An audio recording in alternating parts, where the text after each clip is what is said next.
malalaman ni Severino na si Tanggol ang tumangay kay Mokang.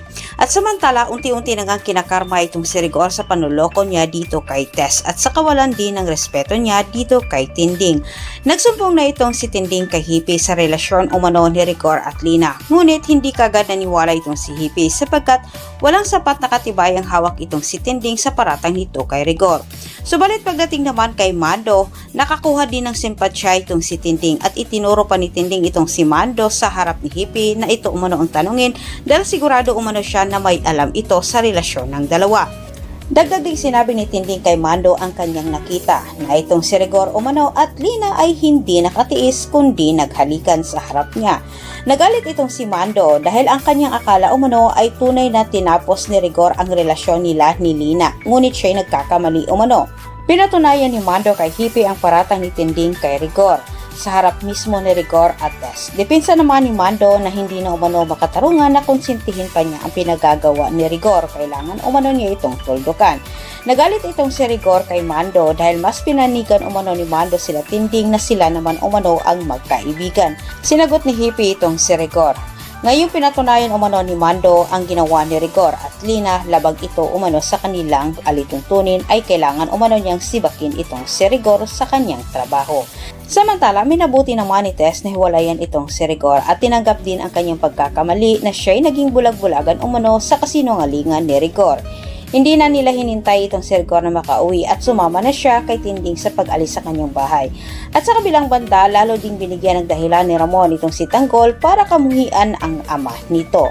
Dahil sa tamang impormasyon na ipinakita ni Severino kay Ramon, nakuha ito sa kanyang tauhan, nagdadalawang isip itong si Ramon na ito'y paniwalaan, gawa ng tuluyan na ring nalason ang kanyang isip ni David. Naniniwala siya na ito ang kanyang tunay na anak. Pinapunta kagad ni Ramon itong si Severino sa Quiapo. Pilitin umano na paaminin sila Mersing at Nita kung saan lunggang nagtatago itong si Mokang. Sospecha ni Ramon na may alam umano ang dalawa. Nasurpresa naman sila Mersing at Nita sa pagsulpot ni Severino sa kanila. Hindi kagad nagpatumpik-tumpik itong Severino, agad niyang hinanap itong si Mokang kala Mersing. Pero nagalit itong si Mersing kung bakit sila ang tanongin ni Severino gayong ang alam nila ay kasama ito ni Ramon at kinulong pa.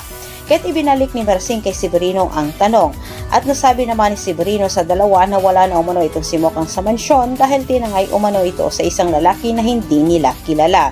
Nagtinginan na lang sila Nita at Mersing, ngunit isang tao na lang ang kanilang pinaghinalaan kundi itong si Tanggol kahit sabay-sabi nila kay Severino na si Tanggol umano ang maaring lalaki na kumuha kay Mokang. Nang marinig ni Severino ang pangalan ni Tanggol mula sa bibig ni Mersing ay nagulat din siya dahil Tanggol din ang pangalan sa anak ni Ramon. Tinanong ni Severino itong si Mersing kung sino umano itong si Tanggol sa buhay ni Mokang at kanino itong anak. Sinabi naman ni Mersing at Nita na anak umano ito ni Rigor de Magiba at Marites.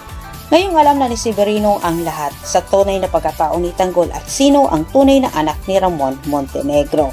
Makakarating kaya ito kay Ramon pero antabayanan po ninyo ang susunod kong update. Huwag niyong kalimutan mag-subscribe para sa maraming karagdagang update kung ikaw ay bago pala. Muli, maraming salamat.